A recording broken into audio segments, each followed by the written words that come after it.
한번 하고. 제가 처음 뵙는 분이 계셔가지고 잠깐 인사를 좀 나눠봤으면 좋겠는데, 네, 우리 정진우 사장님? 안녕하세요. 네, 안녕하세요. 네, 처음 뵙겠습니다. 네, 네, 스폰서님. 아이고, 죄송합니다. 스폰서님 혹시 누구세요? 임정현 스포츠님입니다. 아, 임정현 사장님이랑 같이 오셨던 그분이시구나. 네, 맞나요? 네, 맞습니다. 네네, 좋습니다. 우리 사장님들 화면 끄고 계시면 저도 화면 끌 거니까 그런 줄 아세요. 네, 우리 박혜진 사장님, 이지한 사장님 별일 없으시면 화면 켜고 함께 하도록 하겠습니다. 네. 사장님들 화면 끄시면 저도 비디오 바로 이렇게 끌 거예요. 비디오 끄니까 답답하시죠? 저도, 저도 그래요. 저도 똑같습니다. 네. 저는 아주 심통이 넘치는 담임이기 때문에 그런 거 없습니다. 뭐, 배려 그런 거 바라지 마시고. 우리 이 반에, 들어오신 이유들이 있으실 거잖아요. 그쵸? 네. 한 두 분만 얘기를 좀 들어볼까요? 어떤 마음으로 이 반에 들어오셨는지. 우리 송빛나 사장님? 안녕하세요. 안녕하세요. 네, 어떤 마음으로 신청하셨나요? 아, 제가 약간 이과라서 공대라서 그런가 좀 알고리즘형 사람이라 사람 아니, 괜찮습니다. 편하게 예, 말씀하십시오. 그래서 이제 누굴 만나서 얘기를 할 때 목적이 없으면 잘 안 만나고 그 음, 목적부터 얘기하고 이렇게 되니까 음, 좀 세일즈가 너무 힘들더라고요. 음, 그래서 그러니까 뭐 안부차 연락을 했을 때 안부를 음. 그럼 몇 번을 연락을 해야 내 용건을 말할 수 있을까? 아, 그래서 아니면은 내가 안부를 두 번 하고 그럼 내 용건을 말하면 되나? 아니면은 이제 안부를 말하고 만나자 했을 때 그럼 만나자 거절했다. 그러면은 거절했을 때 몇 번을 더 만나자고 해야 될까? 약간 그런 식으로 자꾸 생각을 하게 되니까 이게 좀 기계적으로 생각하다 보니까 이게 세일즈가 자꾸 막연하고 막막하고 네네. 인간관계도 좀 이렇게 어떻게 해야 되지? 이런 식으로 돼서 그 좀 세일즈에 대해서 좀 더 정확히 배워보고 싶어서 큰일 신청했습니다. 났네. 지금 우리 반은 세일즈에 대해서 정확하게 배우는 반이 아닌데. 네. 우선, 4주 동안 들어보시면서 도움이 네, 되실지는 한번 들어보시면서 판단하시면 좋을 것 같습니다. 우선, 한 번을 입력해서 2가 나오는 경우는 거의 없고요. 다 모든 게 네네. 케바케이기 때문에, 네, 우리 빛나 사장님 그런 부분에 어려움을 겪고 계셨군요. 알겠습니다. 우선 저희 반이 기초 건강 상식인 건 아시죠? 아, 나 알고 있긴 해요. 네. 알겠습니다. 도움이 되시기를 바라고. 네. 음, 또 어느 분한테 여쭤볼까? 우리 이찬옥 사장님? 네, 네, 안녕하세요. 안녕하십니까? 네. 네, 기초 건강 상식 반에 어인일로 오셨습니까? 저도 전 제목이 너무 마음에 들어가지고, 좀 네. 약간 사람들이랑 얘기할 때 음. 이런 몸에 대해서, 건강 상식에 대해서 좀 줄줄 약간 전문가처럼 말하고 싶어가지고 어, 지원하게 됐어요. 전문가처럼 이야기하고 싶다. 그 제 전문입니다. 되게 맞아요. 얕은 상식으로 뭔가 전문가처럼 얘기할 수 있는 스킬, 네, 그런 거 많이 배우실 수 있습니다. 네, 그렇다면 아주 잘 들어오신 것 같고, 또 누구한테 여쭤볼까? 우리 고은지 사장님? 안녕하세요. 네, 안녕하세요. 네, 안녕하세요. 네, 네, 기초 건강 상식반에 어떤 걸 얻기 위해서 오셨습니까? 저도 약간 앞에 두 분이랑 같은 목적이긴 한데, 네. 남들이 뭔가 물어봤을 때 저도 막힘없이 술술 얘기했으면 좋겠고, 음, 얕은 지식으로나마 저도 전문가처럼 얘기하고 싶어서, 네. 네, 그 이예미 좋습니다. 사장님의 그 파마넥스 강의를 몇 번 들었는데, 너무 멋있더라고요. 그래서 팬심으로 들어왔습니다. 네, 아주 좋습니다. 네. 아마 되게 강의를 이제 강의를 들으시다 보면 아시게 되겠지만 아주 얕은 건강 상식으로 많은 얘기를 할 수 있게 만들어 드릴 건데 제가 그거 전문입니다. 그러려면 우리 사장님들이 저랑 오늘 약속하셔야 될 게 있어요. 여기 들어와 계신 분들은 4주 동안 환자혁명이라는 책을 읽으실 거예요. 환자혁명이라는 책을 읽으시는 게 얼마나 파마넥스 상담을 하는데 도움이 되는지 읽어보시면 압니다. 왜냐면 아니, 그 환자혁명은요, 꼭 뉴스킨 사업자가 쓴 책 같아요. 그래서 환자혁명을 읽으시면서 뭔가 내가 뉴스킨한테 들어본 얘기인데, 내 스폰서한테 들어본 얘기인데 하는 것도 굉장히 많으실 거고, 되게 많은 내용들이 담겨져 있고, 우리한테 되게 도움이 될 만한, 그리고 도움이 될 만한 멘트들도 많고요. 그리고 소비자한테 보여주기가 굉장히 좋아요. 그래서 내가 형광펜 쳐놨다가 팔 활짝 펼쳐서 이 책에 이렇게 써 있다라고 이야기하시면 됩니다. 저도 초기에 환자혁명이라는 책을 읽으면서 파마넥스 공부를 많이 했고, 저도 약간 그런 주의예요.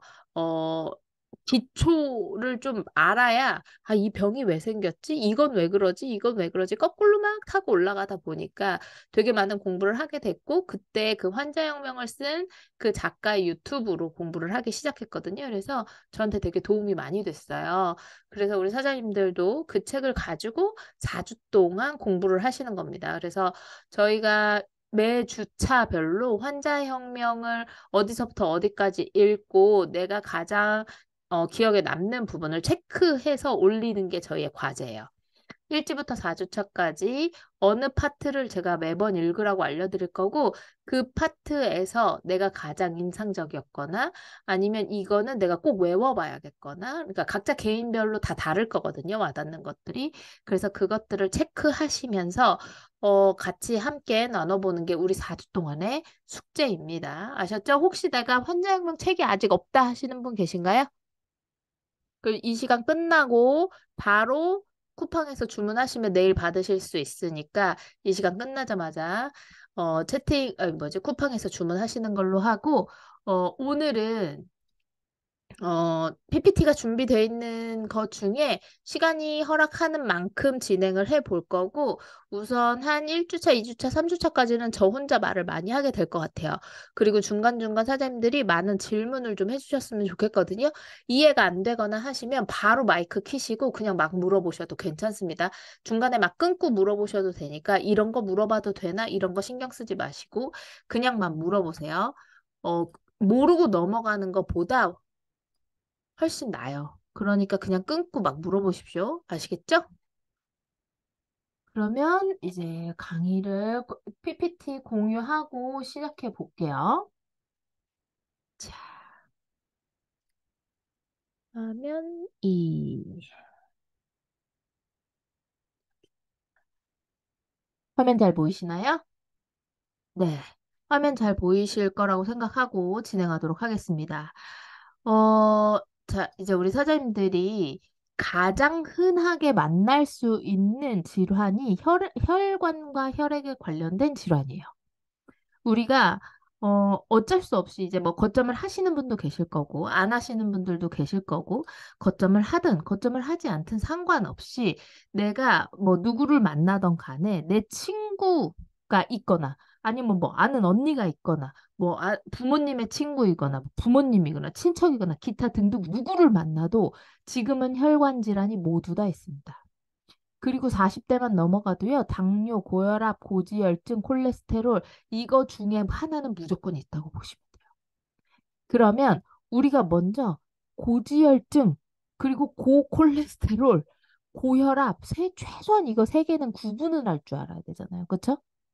이거 구분할 수 있으신 분 계신가요? 나 고지혈증 약 먹고 있어. 이런 사람 되게 많고요.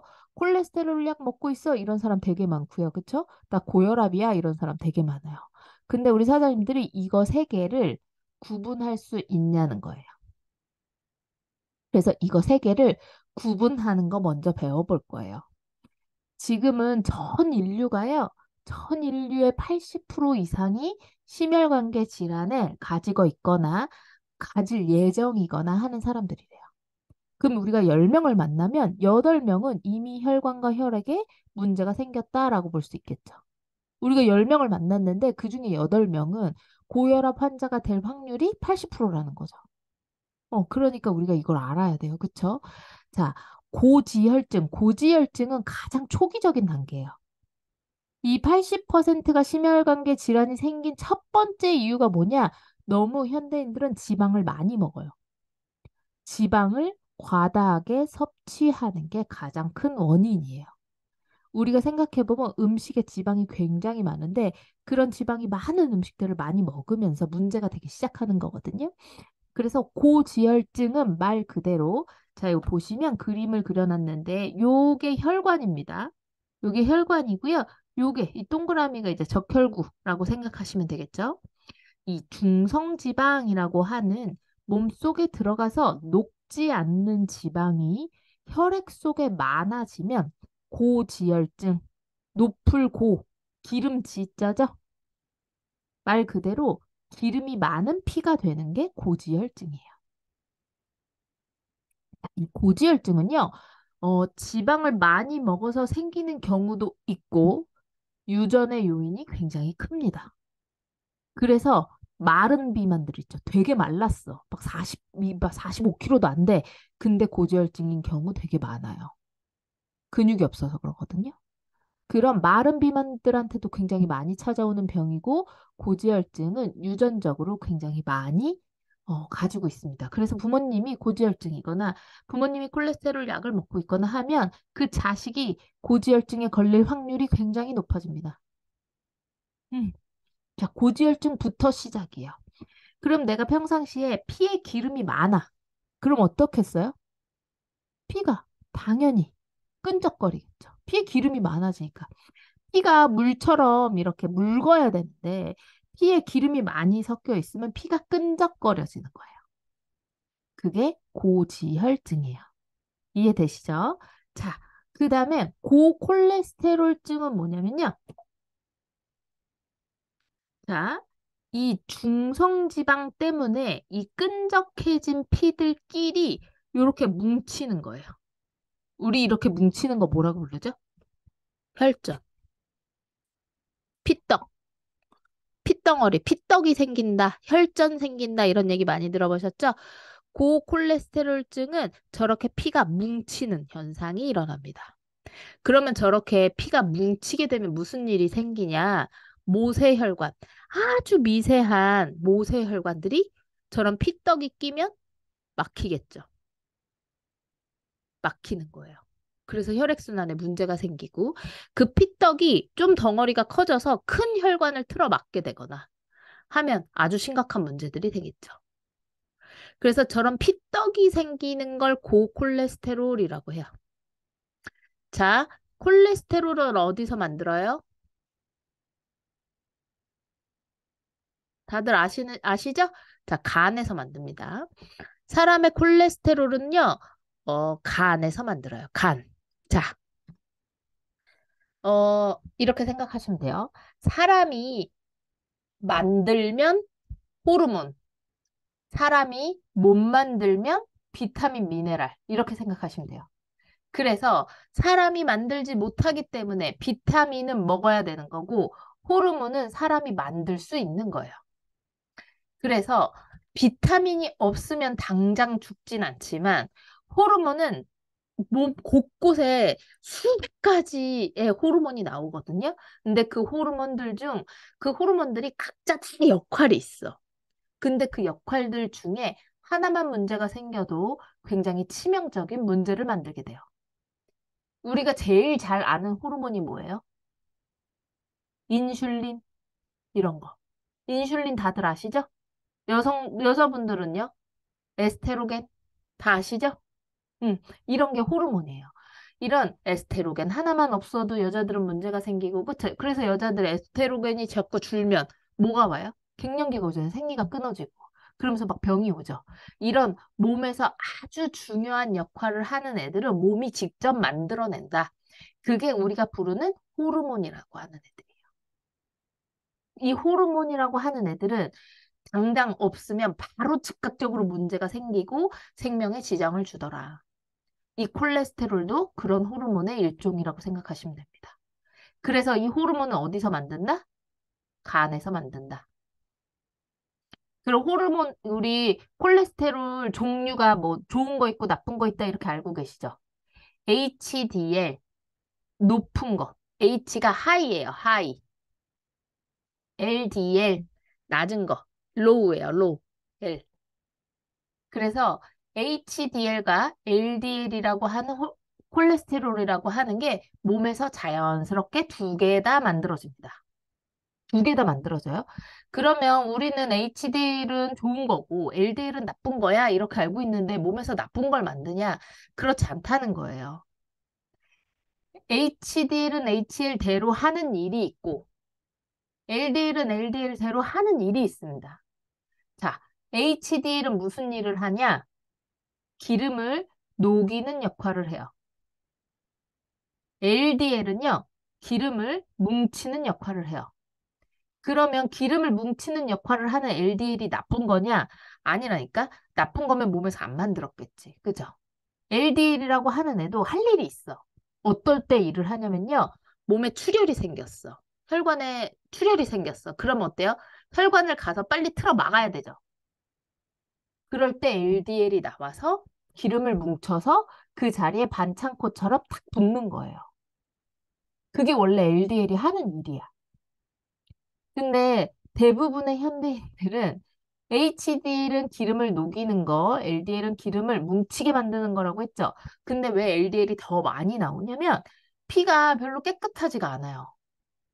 피에 불순물도 너무 많고 악성 칼슘 같은 것들이 너무 많고 하다 보니까 피가 혈관을 지나다니면서 혈관벽을 계속 상처를 내요. 그럼 아까 뭐랬어요? 혈관벽에 상처가 나기 시작하면 혈관벽에 상처가 났으니까 반창고처럼 뭔가가 와서 이렇게 붙어야 되는 거예요. 이 반창고 역할을 해주는 게 뭐라고요? LDL. 그래서 간에서 자꾸 LDL을 많이 만들어내게 되는데 그게 기름이 뭉쳐지면서 혈관에 자꾸 기름이 이렇게 붙게 되는 거예요. 그래서 혈관이 좁아지는 일이 생기죠. 그러니까 병원에서 주는 콜레스테롤 약은 뭐냐면 HDL과 LDL 구분 없이 두 개 다 무조건 다 낮춰줘요. 어, 다 우리가 콜레스테롤 약을 먹는 이유는요. LDL 수치가 높기 때문에 피가 너무 많이 뭉치면 문제가 되기 때문에 약을 먹는 거거든요. 근데 이 약을 먹으면 HDL도 LDL도 다 낮아져요. 그 문제가 되겠죠. 그래서 콜레스테롤 약을 오래 먹게 되면 혈관벽이 굉장히 얇아지고 부작용이 반드시 따라오고 지방간이 옵니다. 왜냐면 아까 콜레스테롤 어디서 만든다고요? 간에서 만든다고 했죠. 그러면 간에서 콜레스테롤이 나오는 걸 못 나오게 하는 게 콜레스테롤 약이 하는 일이에요. 잘 따라오고 계시죠? 이해 안 되면 바로바로 말씀하세요. 그래서 병원에서 주는 약을 먹으면 콜레스테롤 자체가 낮아지기 때문에 굉장히 몸에 치명적인 문제가 많이 생긴다. 그러면 가장 이상적인 건 뭐냐면 LDL만 낮춰주고 HDL은 높여줘야 피가 피떡 같은 것들이 생기지 않고 피가 잘 흘러가겠죠. 병원 약이 그걸 해줄 수 없다. 병원 약은 그걸 구분할 수 없어. 이걸 구분해서 해주는 게 뭐다? 하마넥스의 콜레스틴이 그 역할을 해줘요. 그래서 콜레스틴이 LDL은 낮춰주고 HDL만 높여줘서 미국에서 콜레스틴이 처음 나왔을 때 이 콜레스테롤 약을 가장 많이 전 세계에서 많이 만들어내는 제약회사 이름이 머크라는 회사예요. 머크사.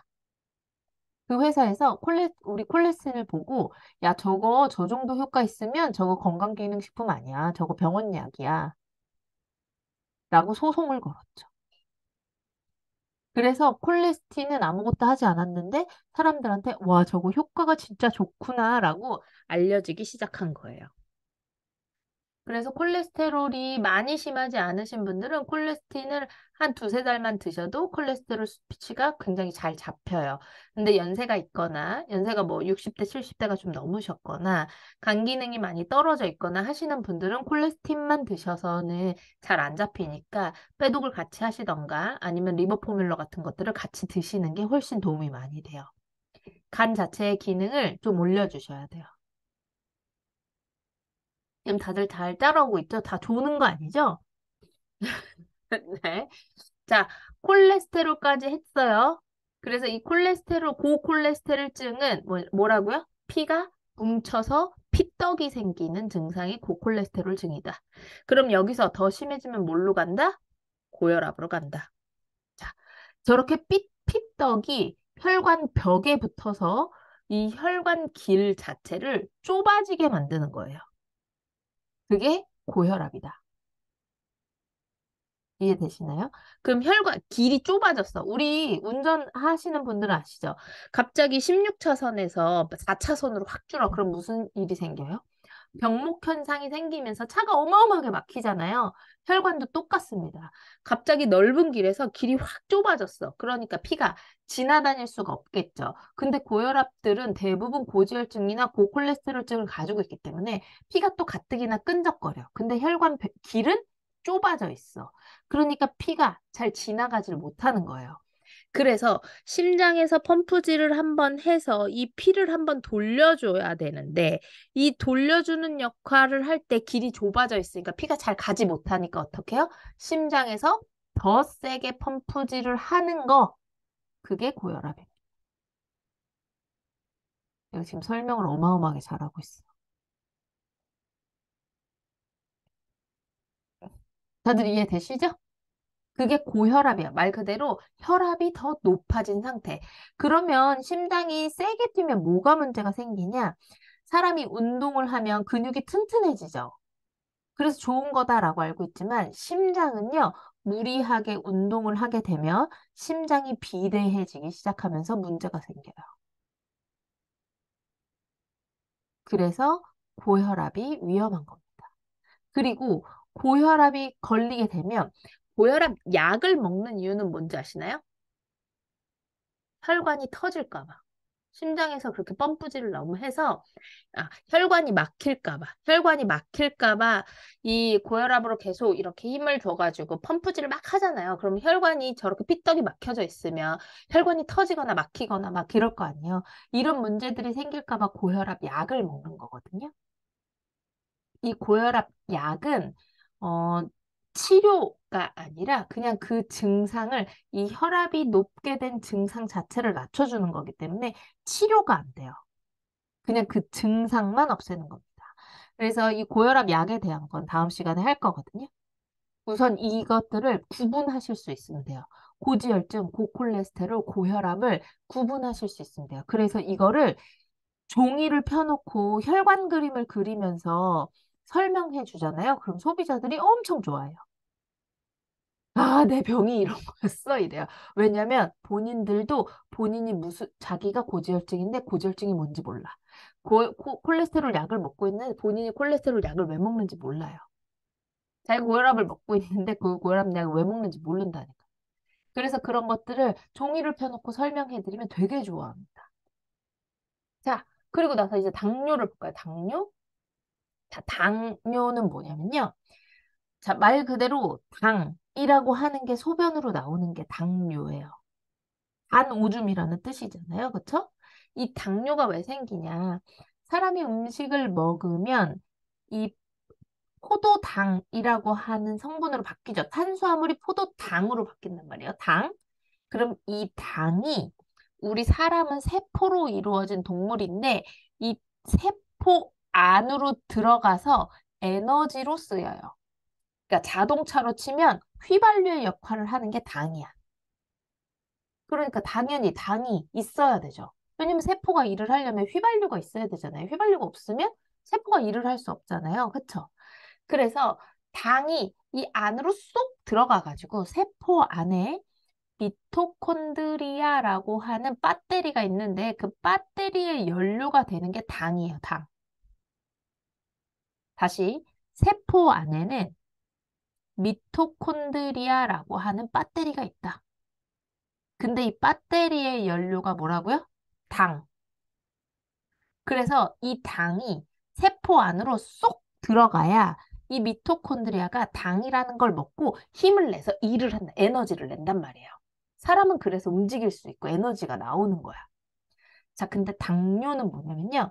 이 세포에, 이 세포가 이 세포 안으로 당이 쏙 들어갈 때 이 문을 열어주는 역할을 하는 게 누구냐? 인슐린이에요. 세포의 문을 열어주는 역할을 해주는 게 인슐린이야. 인슐린이 없으면 이 당은 세포 안으로 들어가질 못해요. 근데 인슐린이 맛이 갔어. 정신을 못 차려. 인슐린이 맛이 간 상태야. 그래서 지금 나와서 내가 일을 해야 할 때인가? 아닌가? 막 언제 나가야 될지 몰라. 아니면 인슐린이 나왔어. 근데 당이 너무 많아. 그래가지고 일을 안 해. 이게 E형 당뇨입니다. 우리가 제일 많이 만나는 E형 당뇨. 인슐린이 세포 문을 열어서 세포 안에다 당을 넣어줘야 되는데 당이 너무 많으니까 인슐린이 일을 제대로 못해요. 그게 우리가 말하는, 우리가 흔히 만나는 E형 당뇨예요. 그래서 이 당이 세포 안으로 들어가질 못하죠. 그럼 세포 안으로 들어가지 못하고 이 당이 다 어디서 있냐? 이 혈관을 떠돌아다녀요. 이 혈관을 떠돌아다니는 걸 피를 뽑아서 체크하면 그게 뭐다? 혈당. 그 혈당을 체크해서 당뇨인지 아닌지를 판단하는 거예요. 왜 그렇게 체크할까요? 혈관에, 피 속에 당이 많으면 사람은 죽습니다. 그래서 그렇게 체크하는 거예요. 자, 여기까지 이해 안 되는 거. 막 질문하십시오. 이해 안 되시면 막 질문하세요. 그래서 이 당뇨는 혈관 안에, 세포 안으로 당이 들어가지 못해서 이 떠돌아다니는 당들을 체크하는 걸 당뇨병이라고 부르고요. 이 떠돌아다니는 애들이 소변으로 나와서 예전에는 당뇨가 그 오줌이 달달하는 뜻이거든요. 오줌이 달달하는 거예요. 단 오줌이라는 뜻이에요. 그래서 이 당이 달거든요. 그래서 왜 당뇨병 있는 사람이 소변을 봤는데 거기에 개미가 꼬이기 시작하면서 당뇨라는 이름이 붙은 거예요. 지금 설명을 너무 기똥차게 잘하고 있어. 자, 이해 안 되시면 바로바로 손 들고 물어보십시오. 자, 여기까지 이해돼요? 자, 그러면 당뇨는 이 피 속에 당이 많아지면 사람은 쇼크가 와서 죽어요. 그 고혈당이 되면서 혈당이 너무 많아지면 죽습니다. 그리고 인슐린이 맛이 가서 생기는 게 당뇨병이라고 했잖아요. 이거를 아주 전문적인 용어로 인슐린 저항성이 높다라고 표현을 합니다. 인슐린 저항성이 높은 상태, 인슐린이 맛이 갔어요. 인슐린이 정신을 못 차려. 이런 뜻이에요. 그게 인슐린 저항성이 높다라고 표현을 합니다. 자, 설명을 너무 잘했어, 지금. 자, 당뇨 한번 우리 오늘은 당뇨만 하고 끝낼 거거든요. 다음 주에는 고혈압을 할 거예요. 먼저 혈당, 혈액, 고지혈증, 그쵸? 그리고 고콜레스테롤, 고혈압 이 세 개가 어떻게 다른지를 알게 됐고 당뇨가 무슨 병인지를 알았어요. 그쵸? 근데 우리 당뇨 있는 사람 진짜 많이 만나잖아요. 최인수 사장님 질문 있어서 손 드신 거예요?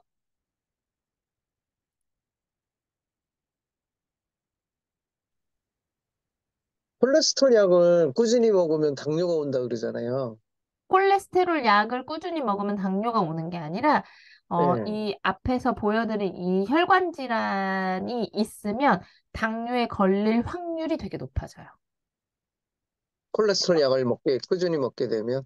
네, 아니, 그러니까 약을 먹게 되면은 그게 당뇨로도 간다는 말이 있어가지고. 맞아요. 그러니까 고혈압약, 네. 고지혈증약, 고콜레스테롤 약 이 세 개를 먹게 되면 당뇨에 걸릴 확률이 굉장히 높아져요.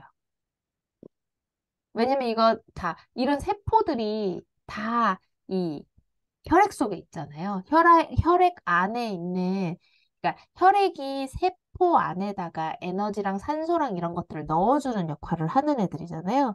그래서 피 자체가 깨끗하지 않기 때문에, 이 혈관 질환하고 당뇨는 뗄래야 뗄 수가 없는 사이예요. 이 세포에 당을 운반해 주는 것도, 세포 안에 연료를 운반해 주는 것도, 산소를 운반해 주는 것도, 뭐 영양분을 운반해 주는 역할을 누가 하냐면 혈액이 해요. 혈액이. 그래서 혈액 자체가 깨끗하지 않은 상태가 계속되면 당뇨는 따라서 올 수밖에 없다라고 생각하시면 예, 돼요. 알겠습니다. 네. 감사합니다. 자, 당뇨 한번 가볼게요. 자, 당뇨병이라고 하는 거 다시 한번 정리해 볼게요. 탄수화물을 먹으면 뭘로 된다고요? 포도당, 당. 우리 알고 있죠? 그 당은 세포의 영양분이다. 에너지다. 라고 했어요. 배터리, 휘발유 같은 역할을 해준다. 자동차의 연료 같은 역할을 해주는 거예요. 걔가 세포 안으로 들어가야지만 이 세포 안에 뭐가 움직인다고요? 미토콘드리아라고 하는 애가 일을 하면서 에너지가 난다. 라고 말씀드렸어요. 자, 그때 인슐린이 하는 역할은 뭐라고요? 이 세포의 문을 열어주는 역할을 하는 게 인슐린이라고 하는 거예요. 근데 인슐린이 아예 안 나오는 병이 있습니다. 그게 일형당뇨예요. 보통 소아당뇨고요. 얘는 어렸을 때 애기들 왜 당뇨 있는 애기들 많이 보셨죠? 소아당뇨는 일형당뇨거든요. 얘는 불치병입니다. 못 고치는 병이에요. 그리고 어렸을 때 사춘기 때 태어나서 멀쩡하다가 어느 날 갑자기 일형당뇨가 생기는 사람들이 있어요. 인슐린이 갑자기 몸에서 안 나오기 시작해요. 그런 당뇨를 일형 당뇨라고 해요. 근데 일형 당뇨는 많이 없어요. 그래서 일형 당뇨는 어떻게 하냐면 음식을 먹기 전에 자기가 먹을 음식에 당을 다 계산해서 본인 배에다가 인슐린을 맞고 음식을 먹죠. 그게 일형 당뇨예요. 일형 당뇨는 불치병이고 거의 볼 일이 없습니다. 자, 인슐린은 어디서 나와요? 아까 콜레스테롤은 간에서 나온다고 했죠. 인슐린은 어디서 나와요? 입모양이라도 누가 대답이라도 해줘. 어디서 나와요? 췌장. 그렇죠. 췌장. 췌장에서 나와요. 자, 인슐린은 췌장에서 분비되는 호르몬입니다. 그러면 인슐린이 아예 안 나오는 병이 1형 당뇨고 2형 당뇨는 뭐냐? 인슐린이 나올 만큼 나왔어. 네, 인슐린이 나올 만큼 나왔어. 나올 만큼 나왔는데 인슐린이 제대로 일을 하지 못하는 게 2형 당뇨입니다. 주석 빨기를 누가 하고 계시지? 음, 자, 그리고 그래서 이런 세포가 인슐린이 자기 역할을 못하면서 이 당들이 세포에 들어가야 되는데 들어가지 못하고 피 속을 많이 떠돌아다니게 되면 그게 고혈당. 사람은 당이 높아지면 뭐라고요? 쇼크가 와서 죽게 됩니다. 그래서 위험한 거예요. 그래서 그런 일이 생기지 않게끔 인슐린이 하는 역할이 중요하다. 자, 혈당이 높게 되면 무슨 일이 생기냐? 아까 방금 죽는다고 했잖아요. 에너지를 효율적으로 쓸 수 없기 때문에 첫 번째로 피곤함이 먼저 와요. 그래서 당뇨에 걸리기 전에 전조 증상이 개 피곤하다. 엄청 피곤합니다. 많이 먹어도 기운이 없고 계속 피곤해요. 피곤이 미친 듯이 쌓이기 시작해요. 왜? 세포에 에너지를 내는 게 누가 하는 일이라고요? 세포 안에 미토콘드리아. 근데 미토콘드리아 안에 연료를 넣어줘야 되는데 연료를 못 넣어주잖아요. 그러니까 에너지가 나오질 않는 거예요. 그러니까 피곤한 거야. 그러면서 혈관에 당이 많아지게 되면 합병증이 많이 와요. 왜 당뇨 오면 제일 걱정하는 게 뭐예요? 발가락 썩는 거. 다 걱정하잖아요. 그게 피 속에 당이 많아지게 되면서 생기는 합병증이에요. 대표적인. 그만큼 피 속에 당이 많아지면 문제가 생기는데 이거 어떻게 지우는 거지? 누가 이렇게 필기를 예쁘게 해주셨지? 주석들. 이거 삭제 어떻게 하는 거지? 다른 사람에 대한 주석비가 있어.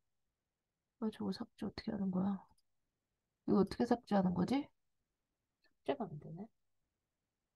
이거, 이거 많이 거슬리나요? 괜찮아요?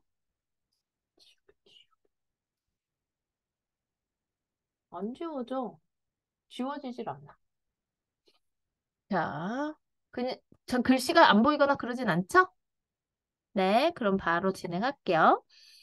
그래서 이 당을 진단하는 방법이 있습니다.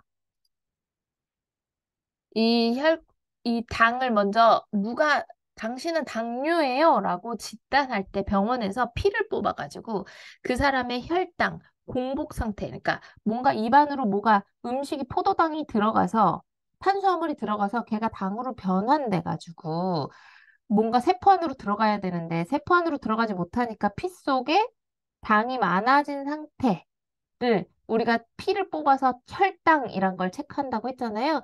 그 혈당이 126보다 높게 나오면 당뇨로 진단을 해요. 기본 수치가 126이에요. 근데 이게 사장님들이 집에서 쟀을 땐 126 안 나오는데 병원 가면 더 높게 나요 라고 하거든요. 당뇨 있는 분들 무조건 그렇게 말해요. 왜냐면 그럴 수밖에 없습니다. 집에서 재는 거랑 달라요. 병원에서 재는 게 더 정밀하기 때문에 병원에서 재면 당뇨 수치가 더 높게 나올 수밖에 없고 그리고 정상은 100 미만. 공복 혈당이 아무것도 안 먹었을 땐 100 미만으로 나와야 정상이다. 근데 126이 넘게 나와. 계속 넘게 나와. 그러면 우리는 당뇨로 진단을 해요. 그리고 밥을 먹고 나면 당연히 혈당이 막 올라가겠죠. 지금은요, 대세가 공복 혈당이 아니라 식후 혈당이 대세예요. 요즘에 병원에서 식후 혈당에 굉장히 주목하고 있어요. 왜냐면 수치적으로 식후 혈당이 더 정확하거든요. 왜냐면 진짜 당뇨나 인슐린에 문제가 있는 사람들은 식후에 이 당이 떨어지는 속도가 굉장히 느리다는 걸 알게 됐고, 그래서 식후 혈당으로 요즘엔 점점 이 건강을 체크하는 게 많이 바뀌고 있거든요. 이 식후 혈당이 200이 넘어가는 상태가 원래 제대로 된 당뇨예요. 식후 혈당을 잴 때는 밥 먹고 한 2시간에서 3시간 이후 이쪽에 있습니다. 식후 혈당으로 요즘엔 재고 있어요. 그 식후 혈당이 140 이하가 정상이어야 되는데 뭐라고요? 당뇨라고 진단하는 건 200 이상일 때, 식후 혈당이 200 이상이면 당뇨다라고 많이 진단하고 있습니다. 그래서 공복 혈당도 알고 계셔야 되고 식후 혈당도 알고 계셔야 돼요. 근데 요즘 의학 트렌드가 공복 혈당이 아니라 식후 혈당이다. 많이 바뀌고 있어요. 그리고 누구는 인슐린 당뇨약을 먹기만 하고 누구는 인슐린 주사를 맞아요. 그쵸? 주변에서 누구는 약만 먹는데 누구는 주사도 맞아. 그 주사를 맞는 기준이 뭐냐면요. 이 당화혈색소예요. 그래서 당화혈색소를 반드시 알고 계셔야 돼요. 왜냐면 당뇨약을 먹는 사람은 다 당화혈색소를 알아. 근데 내가 모르면 안 되잖아요. 그렇죠? 당화혈색소가 기준이 돼요. 당화혈색소가 훨씬 중요해요. 공복혈당보다. 당화혈색소라고 하는 건 말 그대로 달게 된 혈색소. 혈색소가 뭐냐면 헤모글로빈이거든요. 혈색소. 피의 색소란 뜻이에요. 혈색소. 달게 된 색소라는 거야. 그러니까 헤모글로빈이 빨간색이잖아요. 그게 혈색소거든요. 거기에 붙어 있는 당을 체크하는 겁니다. 그게 당화혈색소인데 얘의 수치가 식전, 식후 상관없이 뭐래요? 3개월 동안의 평균 수치가 6.5% 이상이면 당화혈색소가 높다라고 진단을 하고 이런 분들은 인슐린을 처방하는데 그러니까 당뇨를 진단할 때 이 세 가지가 6.5 이상이게 되면 당신은 당뇨라고 진단을 한다는 거예요. 공복혈당 저 정도 나오고 당화혈색소 6.5 이상 나오고 그 다음에 식후혈당이 200 넘으면 당신은 당뇨병이라고 진단을 하는데 당화혈색소가 3개월 연속으로, 그러니까 2달에 한 번씩 약을 처방하거든요. 병원에서 약을 처방할 때 그냥 마음대로 처방하지 않아요.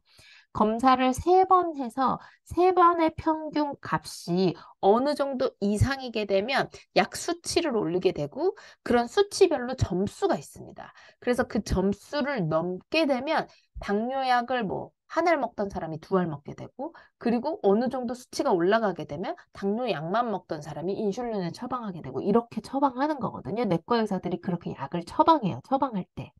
그냥 자기 맘대로 막 하는 게 아니라 그 점수를 보고 한단 말이에요.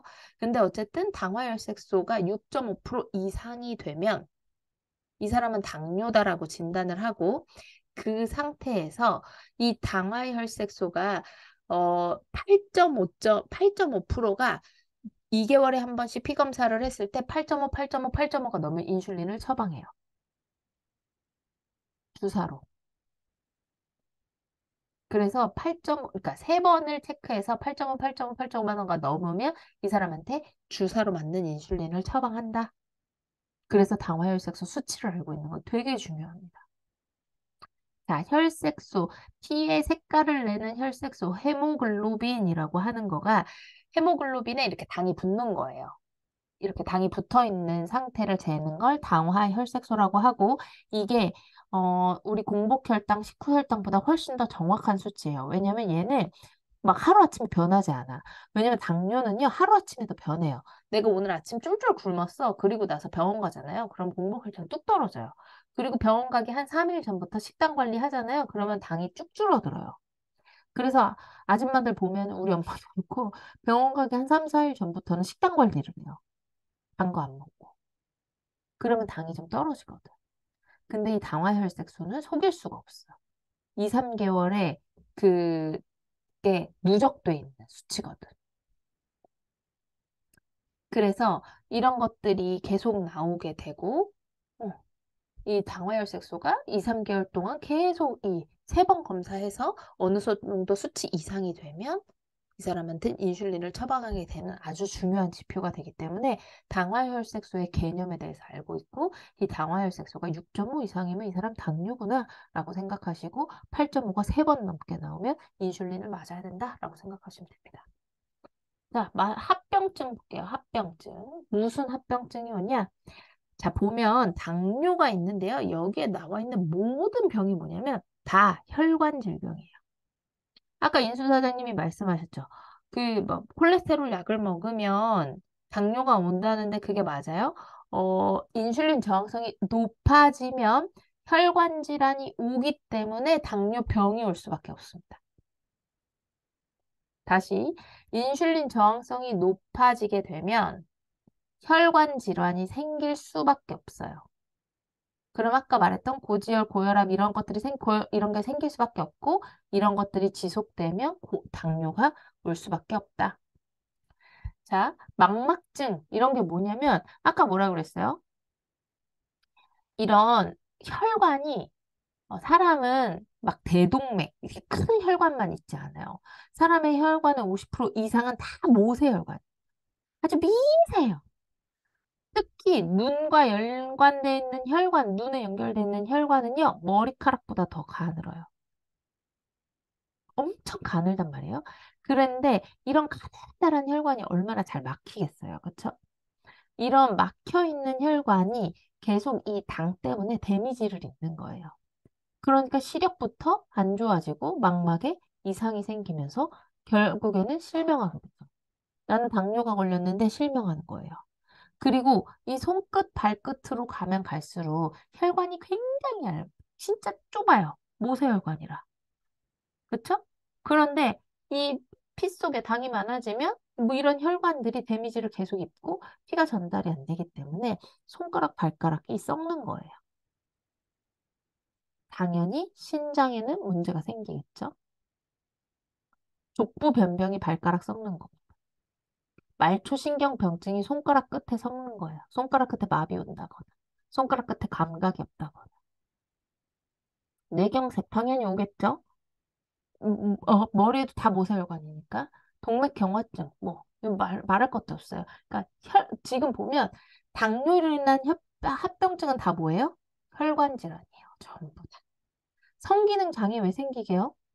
남자 같은 경우는 다 모세혈관. 남자는 성기 자체가 아주 미세한 혈관으로 이루어진 해면체잖아요. 거기에 피가 다 안 가고 혈관에 계속 데미지를 주는 거예요. 그래서 발기부전이 올 수밖에 없습니다. 당뇨에 걸리면. 그래서 이런 모든 병들이 다 연결되어 있다. 당뇨에 걸리면 모든 혈관이 망가진다. 이렇게 생각하시면 됩니다. 피 속에 당이 많아지면 혈관에 데미지를 입게 된다. 혈관이 망가지기 시작한다. 자, 오늘은 당뇨만 할 거거든요. 자, 당뇨에 대해서 질문하십시오. 질문. 우리 김한샘 사장님? 네. 네. 네. 너무 무서운 표정으로 있어가지고. 너무 심각한 표정을 짓고 있어서. 네. 이해 안 되거나 궁금하신 거 있으세요? 아니요, 아픕니다. 없다고. 내일 너무 시켜보겠어. 무서운 병이어가지고. 좋았어. 다음 주에 시켜보겠어. 네. 우리 박서희 사장님, 아까 퇴근하시던데 벌써 집에 오셨네요. 네, 이제 집에 왔습니다. 네, 질문하십시오. 제가 일하면서 들어가지고 앞에 좀 못 들었어요. 알겠습니다. 그러면 앞에 부분 듣고 채팅방으로 질문하시는 걸로. 네. 좋습니다. 우리 이지한 사장님? 당화혈색소 체크도 피검사로 해요? 네, 피검사로 합니다. 음, 당화혈색소는 우리 혈당 체크하면 여기 손끝에 그냥 피 살짝 이렇게 뽑아서 하잖아요. 근데 당화혈색소는 피를 뽑아야 돼요. 그래서 당뇨 환자들이 3개월에 한 번씩 가서 피를 뽑아요. 무조건 병원에 가면 당뇨약 처방하기 전에 2, 3개월에 한 번씩 무조건 피를 뽑아서 검사합니다. 네, 감사합니다. 네.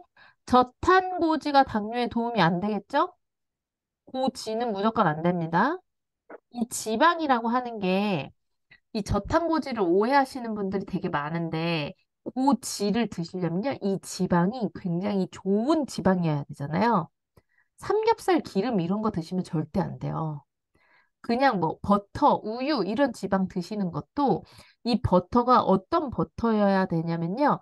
소가 사료를 먹지 않고 초원을 떠돌아다니면서 초원에서 널뛰면서 아주 푸르른 잔디를 먹은 그런 소가 짠 우유로 만든 버터여야 해요. 그러니까 되게 그런 절대 그렇지 않습니다. 그래서 되게 오해를 많이 하시는데 저탄고지를 한다는 건 우리나라에서 되게 어려운 일이에요. 계란을 먹어도 닭이 넓은 초원에서 땅에서 지렁이 파 먹으면서 무정란이 아닌 유정란으로 실제 교배를 해서 잔디 여기저기에 낳은 닭의 알을 가지고 먹어야 그게 좋은 지방입니다. 근데 그런 거 먹을 수 있다, 없다? 없다. 실제로 그런 계란 한 판에 얼마인 줄 아세요? 그런 계란 한 판에 거의 10만 원 합니다. 우리가 못 먹어요. 진짜 비싸요. 저 그런 계란 드신 백만장자 사장님 봤거든요. 한 달에 두 판인가 세 판 이렇게 배달 오는데 두 판인가가 얼마라고 그랬더라? 진짜 비쌌어요. 그래갖고 말도 안 되는 가격이어가지고 어우 못 먹겠구나 했습니다. 그러니까 이런 저탄고지를 하려면 저 지가 굉장히 양질해. 절대 포화지방 절대 안 되고요. 그런 것들 절대 드시면 안 돼요. 당뇨병에 좋은 파마내서 지금 음소거 해제가 안 되나요? 음소거 해제하게 해드릴게요. 좋아. 네. 스스로 음소거 해제 가능하니까 아무 때나 이야기하십시오. 당뇨병에 좋은 파마넥스는 TR90이랑 또 뭐가 있을까요? 당뇨에 좋은 게. 당연히 빼독 좋고요. 지금 그렇죠. 티알미가 새로 나왔었잖아요. 티알미의 마이 엣지, 그 다음에 마이 트라이엄프 쉐이프 S가 굉장히 많이 도움이 됩니다. 우선, 자, 당뇨 보면 이 세포막에 지방이 계속 이렇게 많이 쌓이게 되면 당이 들어가질 못해요. 그래서 우선 몸 안에 기름을 없애주는 게 당뇨를 빠르게 없애주는 방법이에요. 내가 당뇨를 빨리 없애고 싶다? 몸에 체지방을 내려주는 게 가장 좋은 방법입니다. 가장 빠른 방법이에요. 그래서 빼독을 하면 당뇨가 좋아지는 거예요. 체지방을 태워주니까. 몸에 기름을 빼주기 때문에. 그래서 당뇨가 빨리 좋아지는 거거든요. 그래서 내가 당이 있거나 인슐린 저항성이 높다거나 우리 TRM이 하면서 인슐린 저항성에 대해서 많이 배우셔서 이제 많이들 알고 계시겠지만 이런 인슐린에 문제가 생기거나 하는 것들이 다 이 지방 과다한 섭취 때문이다. 그리고 메타가 도움이 많이 됩니다. 그래서 당뇨 있으신 분들은 메타도 도움이 많이 돼요. 그래서 티알라인티 하실 때 메타 같이 섭취하시면 훨씬 더 좋습니다. 그럼 병원에서 지어주는 당뇨 약은 어떤 거예요? 병원에서 지어주는 당뇨약은 말 그대로 인슐린의 양을 늘려주는 약이에요. 왜냐면 인슐린이 적게 나오거나 제대로 된 양이 나왔는데 얘네들이 지휘를 잘 못한다고 했잖아요. 그러니까 예를 들어 인슐린이 100만큼 나왔어. 근데 이 100이 100의 활동을 해야 되는데 100이 나와서 50밖에 활동을 못하는 거예요. 이런 상태를 인슐린 저항성이 높다라고 표현하는 거거든요. 이 약은요, 이 인슐린 자체의 양을 늘려주는 거예요. 췌장에서 인슐린이 더 많이 분비될 수 있도록 한다던가, 인슐린을 주사로 맞는 건 인슐린 실제 양을 아예 그냥 높여버리는 거죠. 외부에서 인슐린을 주입해 주던가. 근데 그래서 이 약을 먹으면 소변을 많이 봐요. 그 당뇨약 드시는 분들은 다 밤에 잠을 못 주무시고 꼭 당뇨 깨시고 약을 그럴 먹어서 때 그런 게 아니라 당뇨의 그 특징이에요. 다음 많이 먹게 되고, 물을 많이 먹게 되고, 오줌을 많이 싸게 돼요. 그게 당뇨병의 증상이에요. 당뇨의 증상들. 오줌 많이 싸는 거, 물 많이 먹는 거, 음식 많이 먹는 거, 이런 거. 음소거 해제하고 말씀하세요. 아, 저 중간에 배터리가 없어서 나가서 그 이형 당뇨가 인슐린이 많아지고 인슐린이 제 역할을 못하는 거잖아요. 인슐린 맞아요. 저항성이 높아지고 근데도 병원 약에서 인슐린을 더 넣어주는 거예요. 왜냐면 내 몸에서 나오는 인슐린이 제 역할을 못하니까. 많은데 역할을 못하니까 응, 또 넣어준다는 거예요. 응, 응. 그러면은 그 먹는 약은 계속 췌장에서 인슐린을 계속 분비시키니까 췌장에 또 무리가 가서 췌장 맞아요. 항상 일수 맞아요. 있게. 정확해요. 췌장에 무리가 당연히 가겠죠. 콜레스테롤이 많다고 알려진 음식들, 뭐 새우라던가 계란 응. 노른자라던가 그런 거랑 고콜레스테롤증이랑은 관련이 없나요? 아예 없다고 할 순 없지만, 아예 없다고 할 순 없지만, 연관이 없을 순 없겠죠. 그치만, 콜레스테롤이 많은 음식을 먹게 되면 그렇다는 말 자체가 기름기가 많은 음식인 거잖아요. 그래서 걔네들이 간에 별로 그렇게 도움이 되진 않아요. 그러니까 그러니까 콜레스테롤이 많은 음식을 먹는다고 해서 콜레스테롤이 갑자기 높아지고 이러진 않아요. 어. 콜레스테롤은 간에서 만드는 거기 때문에 콜레스테롤의 거의 문제는 다 간에 문제가 생기면서 생기는 문제들이거든요.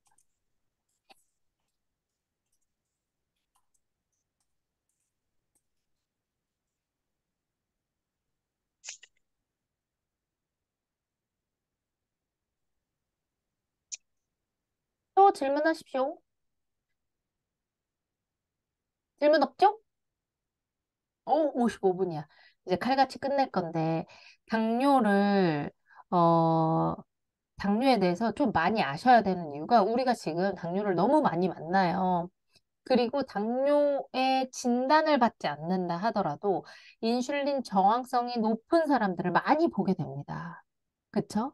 인슐린 저항성이 높다는 건 인슐린이 많은 상태인데도, 인슐린이 100만큼 있는데도 얘네들의 기능이 떨어진다는 거잖아요. 인슐린이 세포의 문을 못 연다는 뜻이거든요. 인슐린 기능 자체가 떨어져서. 그래서 정확한 그 당뇨병은 인슐린 수치를 검사해야 하는데, 인슐린 수치를 검사하는 것 자체가 어려워. 그래서 우리가 쉬운 방법으로 혈당이란 걸 체크하기 시작한 거예요. 음. 그래서 우리는 혈당을 기준으로 너무 많은 사람들이 이제 당뇨를 진단하고 당뇨에 대한 이야기를 나눌 수밖에 없어요. 그래서 당뇨에 대한 기초 상식 정도는 알고 계셔야 돼요. 당뇨 수치가 얼만큼인지, 당화 혈색소가 뭔지, 식후 혈당이 어떤지 이런 것들의 대화는 나누실 수 있어야 된다는 거예요.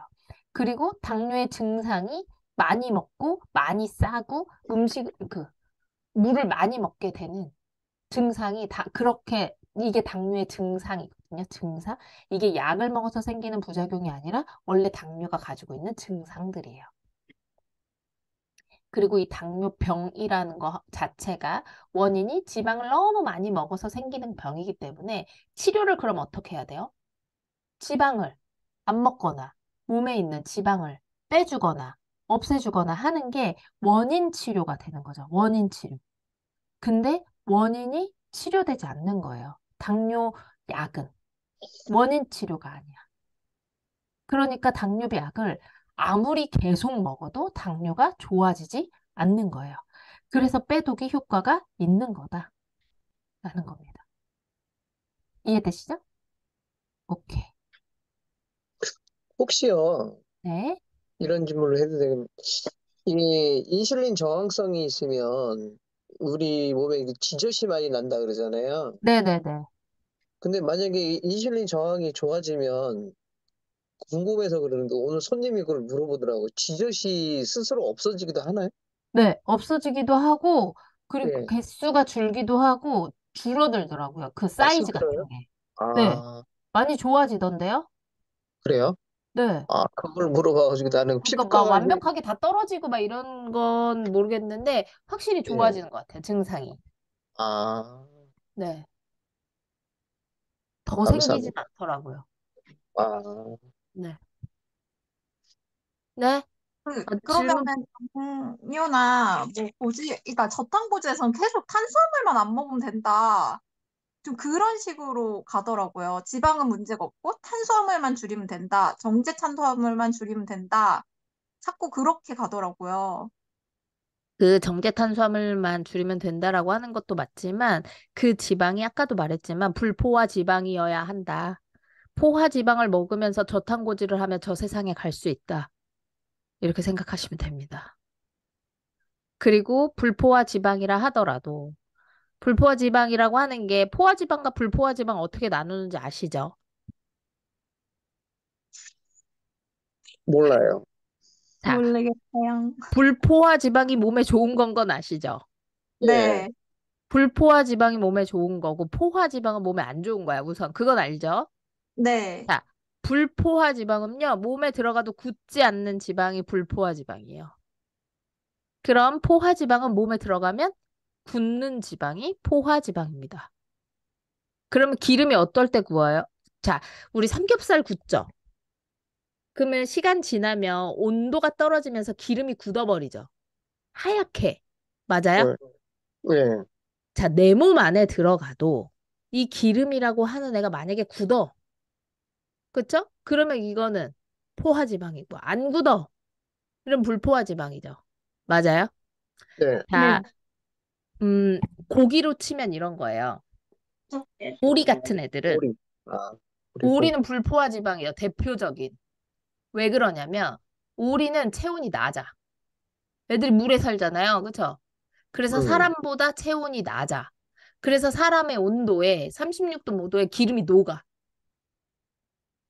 근데 소나 돼지는 사람보다 체온이 높아. 닭도 사람보다 체온이 다 높아.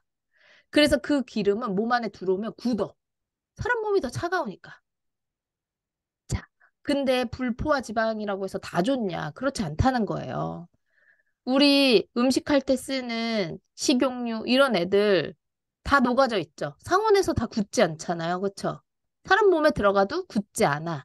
근데 이 불포화 지방이라 하더라도 오메가6의 비율이 너무 높기 때문에 몸에 안 좋다니까. 몸에 좋을 수가 없어. 대표적인 불포화 지방 중에 몸에 좋은 거 우리 제일 알고 있는 거 뭐예요? 오메가3. 그쵸? 왜 오메가3는 몸에 좋고 오메가6는 몸에 안 좋냐면요. 오메가6가 필요가 없는 게 아니라 오메가3랑 오메가6는 내 몸 안에 1대1로 존재해야 기름이 안 굳어. 근데 사람은요, 또 오메가6를 많이 먹어. 곡물 기름은 너무 많이 먹는 거예요. 오메가3는 어디 많아요? 생선. 근데 오메가3를 먹을 일이 생선을 먹을 일이 없는 거예요, 점점. 그래서 이게 문제가 되기 시작해서 오메가3를 식품으로, 건강기능식품으로 먹기 시작한 거예요. 그럼 오메가6는 불포화 지방이니까 몸에 좋냐? 안 좋다니까. 기름이 굳는다니까요, 오메가6가 많으면. 오메가3랑 오메가6는 1대1로 있어야 돼. 근데 1대1로 음식으로 1대1을 비율을 맞출 수가 없어. 그래서 오메가3를 식품으로 먹기 시작했다. 오메가3도 오메가6도 불포화 지방이다. 그럼 불포화 지방 다 좋냐? 안 좋다고. 그럼 포화 지방 다 안 좋냐? 그게 아니라 아까도 말했지만 그 지방이라고 하는 애가 그 저탄고지에서 그 지가 얼마나 좋은 기름이냐는 거예요. 오메가6를 가장 많이 먹는 게 누군지 아세요? 소, 돼지. 왜? 옥수수 사료 먹잖아. 걔네들 먹는 사료가 다 옥수수로 만든 거거든요. 옥수수에 제일 많은 기름이 오메가6예요. 그거 다 누가 먹어요? 우리가 먹잖아요.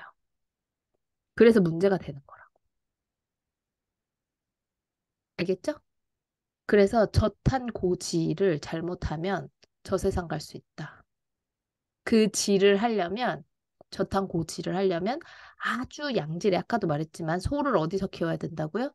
넓은 초원에서, 네, 넓은 잔디를 진짜 풀 뜯어먹고 사는 소가 소의 젖으로 짠 우유로 만든 걸로 버터를 만들면 그 버터가 좋은 기름이죠. 우리가 먹는 기름 중에 그런 거 한 개도 없습니다. 그런 버터는 되게 비싸고 가격이 굉장히 높고 그런 마크 같은 거 되게 잘 돼 있고 막 그래요. 외국은 그런 것들이 좀 잘 돼 있거든요. 그래서 되게 달라요. 그래서 저탄고지가 절대 좋지 않고 지금 왜 그 저탄고지가 계속 나오냐면 다 탄수화물을 너무 많이 먹어서 그래요. 특히 정제 탄수화물을 너무 많이 먹어서 그렇습니다. 자, 이제 정제, 비정제 이런 것도 알려드릴 건데 정제된 것은 다 거의 다 좋은 게 없습니다. 그러니까 이런 거예요. 정제와 비정제를 가르는 건 이렇게 생각하시면 제일 쉬워요. 자, 정제 설탕, 비정제 설탕, 정제 소금, 비정제 소금. 이게 뭐냐면요. 음, 비정제 소금은 우리가 생각하는 진짜 그 바다에서 나온 천일염. 그럼 이 소금은 나트륨도 있지만 뭐 막 다른 수많은 미네랄이 너무 많이 들어있어서 건강에 좋아. 그런 소금은 너무 좋아. 자, 정제 소금은 뭐냐면요. 짠 맛만 가지고 만든 소금이 정제 소금이에요. 우리가 흰 소금이라고 부르는 마트에서 파는 그런 거. 그리고 뒤집어서 정제 소금 써 있으면 미네랄은 하나도 없이 그냥 짠맛만 있는 거. 자, 설탕, 비정제 설탕. 그러면 막 그 사탕수수에서 뽑아가지고 진짜 막 우리가 생각하는 그렇게 사탕수수로 만든 설탕. 그게 비정제 설탕. 그러면 단맛 플러스 미네랄도 많고 몸에 좋은 미네랄이 엄청 많이 들어있어. 정제 설탕은 뭐라고요? 그 중에 단맛만 내는 애를 뽑아서 만든 게 정제 설탕. 그러니까 정제 소금 넣고 설탕 넣고 정제 탄수화물 넣고 그게 뭐예요? 밀가루. 정제 우유 넣고 우리 진짜 시중에 먹는 우유 넣고 버터 넣고 다 섞어서 구우면 뭐예요? 빵. 그래서 빵이 안 좋다고 하는 거예요. 그거 튀기면 뭐예요? 과자. 그래서 과자가 안 좋다고 하는 거예요. 10시 5분이야. 이제 끝내야 돼. 안녕. 자, 사진 찍겠습니다. 자, 사진 찍고 나면 카톡, 거기 뭐지? 우리 위드 방에다가 후기 꼭 남겨주시고, 네. 앞으로 화면 끄고 계시면 저도 화면 끄고 있을 거예요. 진유나 사장님. 네, 사진 찍겠습니다. 하나, 둘, 셋. 네. 우리 위드 방에다가 꼭 오늘 수업 어땠는지 피드백 남겨주시고요. 출석은 방금 찍은 사진으로 하겠습니다. 자, 그럼 좋은 밤 되세요. 안녕.